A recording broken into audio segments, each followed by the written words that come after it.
Halo teman-teman, udah lama banget kita nggak bikin review lagi untuk review sepak bola Indonesia, khususnya timnas ya.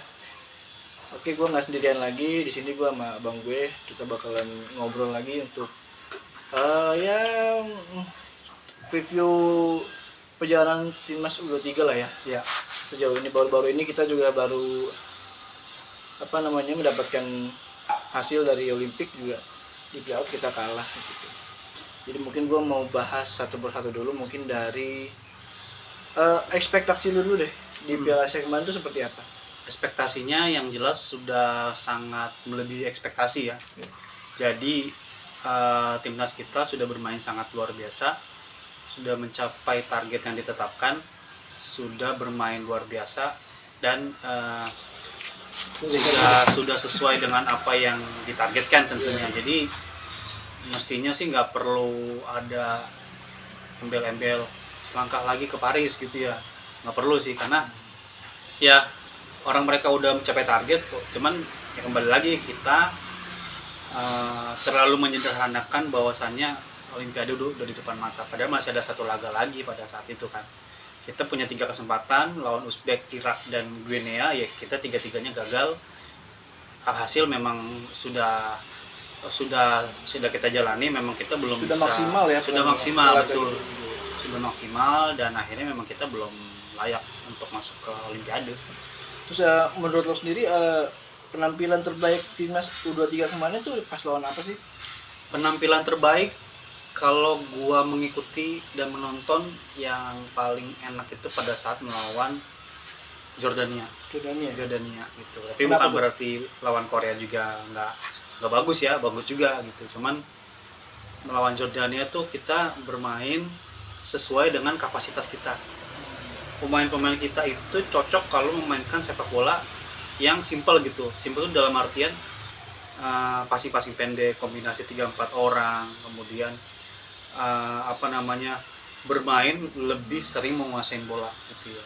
Karena kita itu tidak cakap untuk bertahan gitu ya. Jadi kalau misalnya kita main bertahan, akan kecenderungan tercipta gol lebih besar daripada kita bermain terbuka. Terus memang pada pertandingan tertentu Sintayong terkesan lebih memilih bertahan ya, seperti melawan Australia kemarin. Babak kedua kita cenderung bertahan total gitu, kita diserang habis-habisan. Untungnya Australia nggak mampu mencetak gol. Tapi kalau kembali ke pertanyaan lu tadi, penampilan terbaiknya pada saat melawan Jordania, baru setelah itu melawan Korea Selatan menjadi salah satu pertandingan terbaik timnas kita. Lawan Australia termasuk yang oke nggak sih untuk wilayah pertahanan kita tuh? Kalau menurut gua pada saat lawan Australia kita masih belum sebagus pada saat lawan Jordan ya. Karena kita punya satu save penalti dari Hernando katakanlah gitu ya. Tapi kan namanya penalti, kembali lagi kan untung-untungan gitu. Untungnya kita bisa nge-save gitu kan. Kalau misalnya kita lagi nggak beruntung ya kita kebobolan gitu kan. Tapi di luar dari penalti itu kan kita bisa memanfaatkan, bisa bermain efisien, menciptakan sedikit peluang tapi menjadi gol gitu. Dibandingkan kita di babak kedua, karena di babak kedua kita pure sama sekali nggak ada peluang besar, nggak ada big chance gitu, nggak ada. Jadi menurut gua sih untungnya kita bisa menang dan bisa melaju ke babak berikutnya gitu. Tapi kalau secara pertandingan ya masih nggak seoke pada saat Jordan lawan dan Korea Selatan menurut gua. Karena memang tren bermain timnas pada saat itu dari pertandingan pertama, kedua, ketiga memang cenderung naik ya. Progresnya naik. Tapi mungkin kalau menurut gue sih peak performance-nya itu justru pada saat melawan Korea Selatan. Iya. Benar-benar digedor habis-habisan 120 menit. Dan memang kalau menurut gue sih timnas kita memang layak waktu itu masuk ke semifinal, karena terlepas dari pemain Korea Selatan yang ada kartu merah juga tidak seperti nyawanya Korea Selatan bermain gitu. Yang cukup Spartan, cukup militan. Atau mungkin kalau gue lihat lagi mungkin kitanya lebih militan kali ya pada saat 8 besar itu. Jadi kita bisa memenangkan juga dengan mental sampai 21 tendangan penalti kan, 11-10 kan. Itu kan nggak main-main mentalnya. Jadi menurut gue sih saat itu memang layak masuk ke semifinal ya. Dan sebenarnya gue punya pendapat pada saat 8 besar itu Arab Saudi melawan Uzbekistan, gue lebih condong bertemu Arab Saudi tadinya. Cuman memang hasilnya ternyata yang menentukan Uzbekistan yang lolos.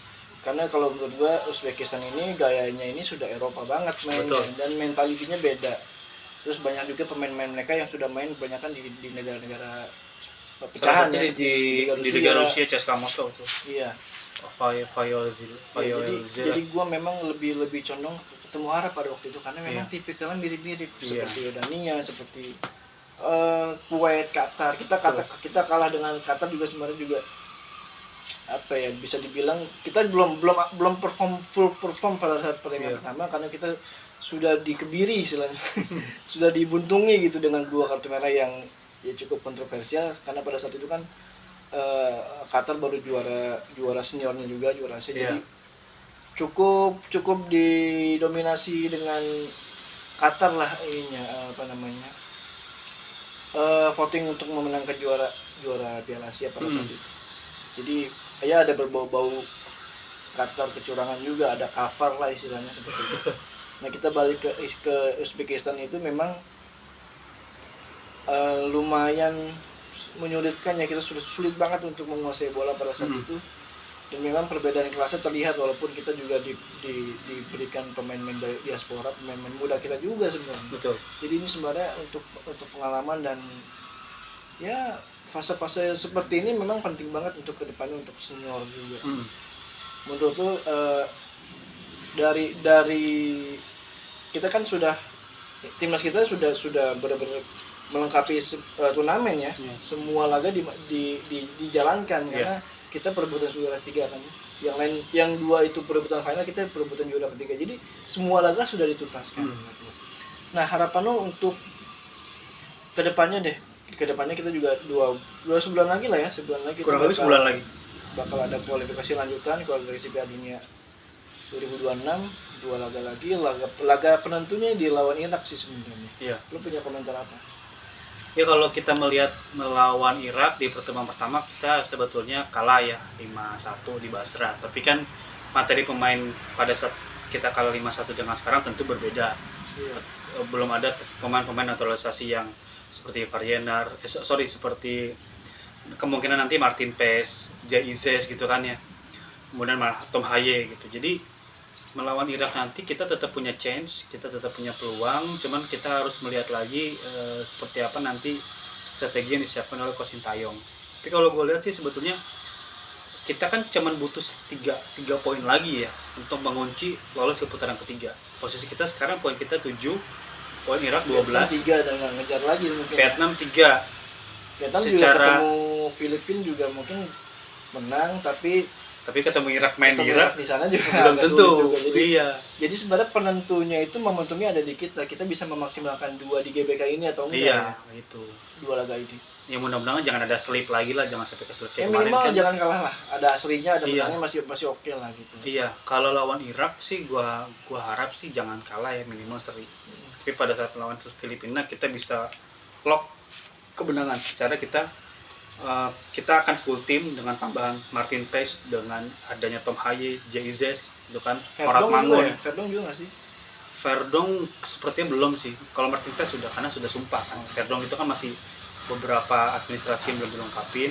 Mungkin dia baru bisa bermain nanti di putaran ketiga September karena sudah rampung semua sih. Jadi masih ada optimisme lah ya. Iya. Di fase keempat ini menuju fase ketiga.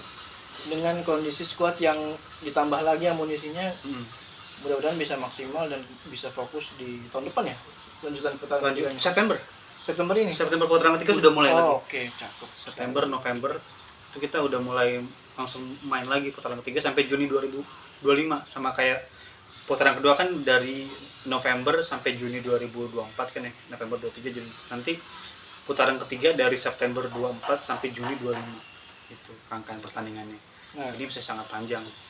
Kalau gue pengen tanya soal pemain-pemain yang diaspora ya. Pandangan lu seperti apa nih kondisi PSSI di segelintir di luar sana kan ada yang sebagian yang ya gimana regenerasinya gini. Di sisi lain ya kita harus capai target dulu supaya kita bisa masuk Piala Dunia. Dalam artian kita di fase terakhir dulu, di fase ketiga inilah. Menurut lo pemain diasporanya sangat membantu atau menjadi buah si malakama timnas nanti ke depannya gitu? Kalau gue lihat sih sebetulnya pemain diaspora itu sangat berkontribusi ya. Setidaknya pada 2 match terakhir deh. Pada saat lawan Vietnam misalnya. Lawan Vietnam kita membukukan 6 poin penting untuk menjaga asa. Nah, cuman kan ada beberapa kalangan yang menyindir gitu ya. Kenapa kok PSSI sekarang terus-menerus mencari pemain diaspora? Terus fungsinya liga apa? Ya fungsinya liga tetap menghasilkan pemain-pemain yang akan bermain di tim nasional gitu. Cuman kan PSSI ini kan Pak Erick Thohir ini kan dia melihat ada mana nih fokus yang dikembangkan. Jadi masing-masing udah punya tugas. Pak Erick Thohir pengen percepatan meningkatkan level timnas, ya kan? Kalau untuk meningkatkan level timnas artinya timnas harus berisikan pemain-pemain berkualitas kan gitu. Kalau pemain-pemain yang dihasilkan dari Liga 1 ya sorry to say ya kemampuannya terbatas gitu kan ya. Terus kalau misalnya katakanlah Pak Erick mau fokus ke liga itu butuh waktu lama, 5 tahun, 10 tahun, 15 tahun gitu. Sedangkan Pak Erick PSSI pengen meningkatkan kualitas timnas, makanya dilakukanlah percepatan itu kan. Jadi menurut lo yang dilakukan Erick Thohir saat ini dalam 1 tahun terakhir ini ya jangka pendek? Iya, bisa dibilang jangka pendek. Betul jangka pendek. Nah, tapi kan ada pertanyaan sampai kapan? Ya sekarang PR-nya PSSI kan banyak ya. Menyediakan kompetisi usia muda misalnya, kemudian mengembangkan bakat-bakat dari Liga 1, mempersiapkan pemain-pemain untuk tim nasional. Benar kan Pak Erick Thohir kan sudah menyiapkan roadmap-nya ke 2045 kan. Jadi ada hal-hal yang memang sudah disiapkan, apa-apa saja yang akan dijalankan. Nah memang concern saat ini adalah yang terdekat kan ada Piala Dunia 2026 kan. Gitu ya. Kita sudah setidaknya kita sudah cukup baik lah di bawah Sintayong, kita sudah cukup baik. Kita memang kita yang kita naturalisasi juga kan pemain-pemain yang masih ada darah Indonesianya ya. Bandingin sama Malaysia deh, Malaysia itu menaturalisasi pemain asing yang ada di Liga Super Malaysianya yang nggak punya darah Malaysianya gitu ya, seperti yang kita lakukan beberapa tahun yang lalu ya seperti Osa Saha, Gonzales gitu. Itu kan itu kan nggak ada darah Indonesianya kan. Hanya memang mereka melambang Indonesia, kebetulan nikah sama orang Indonesia. Dan kebetulan mereka bagus di liga kita bagus. Nah, yang kita naturalisasi ini kan pemain-pemain yang bermain di liga luar di Eropa. Grade B ya lumayan. Iya, untuk persaingan Asia grade B oke lah. Iya. Dan itu akan sangat ngebantu. Dan perlu diketahui mayoritas pemain muda juga yang mau dan bersedia secara sukarela tanpa dibayar untuk ya berpindah ke warga negara untuk diberikan jaminan. Nggak diberikan jaminan, diberikan kesempatan untuk bersaing mendapatkan satu tempat di tim nasional. Iya. Oke, cool banget nih pembahasannya, thank you banget ya Bang. Iya, thank you. Oke teman-teman, berikut ini kita bakal lanjut lagi di kontennya abang kita yang satu ini. Next kita bakal bahas lagi di konten saya lagi, di konten gue lagi selanjutnya. Sampai ketemu lain waktu, dadah.